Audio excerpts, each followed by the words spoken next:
रवि एक छोटे से गांव का साधारण सा लड़का था। पढ़ाई में बहुत अच्छा नहीं था, लेकिन सपने बड़े थे। परिवार को प्राउडली महसूस कराना, किसी अच्छे कॉलेज में दाखिला लेना और एक बेहतर जिंदगी बनाना। एक संघर्ष की शुरुआत 10वीं बोर्ड परीक्षा नजदीक थी। बाकी छात्र मजे से पढ़ रहे थे, लेकिन रवि की किताबें खोलते ही नींद आ जाती थी। उसे डर था कि इस बार भी शायद वो पास ना हो पाए। एक दिन उसकी माँ ने कहा, बेटा, कोई भी मेहनत बेकार नहीं जाती, बस एक बार दिल से कोशिश कर। इन शब्दों ने उसके अंदर एक चिंगारी जला दी। 2 बदलाव की शुरुआत। अगले ही दिन रवि ने एक छोटा सा प्लान बनाया। रोज 3 घंटे पढ़ेगा, मुश्किल विषयों को छोटे छोटे हिस्सों में बांटेगा, हर रविवार रिवीजन करेगा। धीरे धीरे उसे पढ़ाई में मजा आने लगा। उसके छोटे छोटे कदम उसकी बड़ी मेहनत बनते जा रहे थे। 3 रिश्तेदारों के ताने बोर्ड से 2 हफ्ते पहले। रिश्तेदार बोले, रवि से कुछ नहीं होगा, पास होना भी मुश्किल है। ये बातें तीर की तरह चुभी, लेकिन उसने हार नहीं मानी। उसे लगा, अगर अब भी रुक गया तो जिंदगी वहीं की वहीं रह जाएगी। 4 परिका।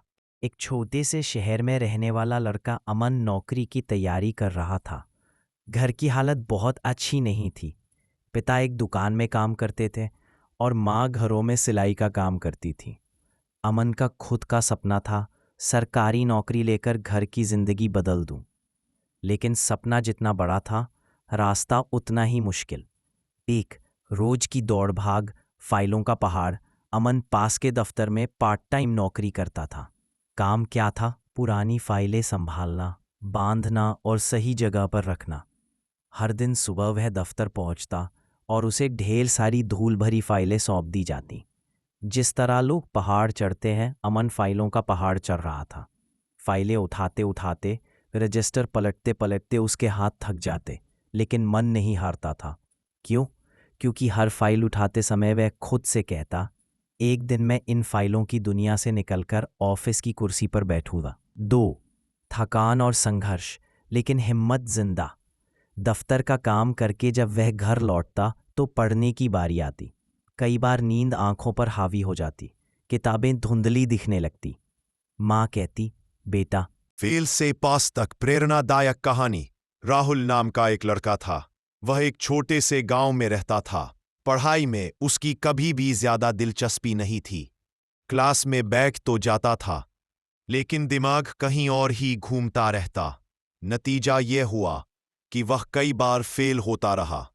हर बार रिपोर्ट कार्ड लाने के दिन उसका दिल जोर जोर से धड़का था। एक दिन फिर से रिजल्ट आया और राहुल फेल। घर आते आते उसकी आंखों में आंसू आ गए। उसे सबसे ज्यादा दुख तब हुआ जब उसने अपनी मां के चेहरे पर निराशा देखी। फिर मां ने धीरे से उसके सिर पर हाथ रखा और बोली, बेटा, फेल होना बुरा नहीं है, कोशिश न करना बुरा है। ये शब्द सीधे राहुल के दिल में उतर गए। उस दिन राहुल ने फैसला किया कि अब वह बदल कर दिखाएगा। अगले ही दिन उसने अपनी किताबें निकाली। उसने टाइम टेबल बनाया। रोज 3 से 4 घंटे जरूर पढ़ने लगा।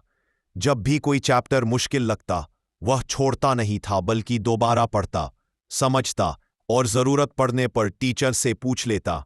धीरे धीरे राहुल को पढ़ाई में मजा आने लगा। चीजें समझने लगी। उसकी मेहनत क्लास में भी दिखने लगी। टीचर उसकी तारीफ करने लगे। 1 समझकर याद करें। Understand before you memorise. रटने से नहीं, समझने से याद ज्यादा देर तक रहता है। किसी टॉपिक को अपनी जिंदगी या किसी उदाहरण से जोड़िए। टिप: जो दिमाग समझता है वही याद भी रखता है। 2 छोटे छोटे पॉइंट बनाकर पढ़ें। Make short notes. पूरे चैप्टर को पॉइंट्स में बदल दीजिए। रंगीन पेन से महत्वपूर्ण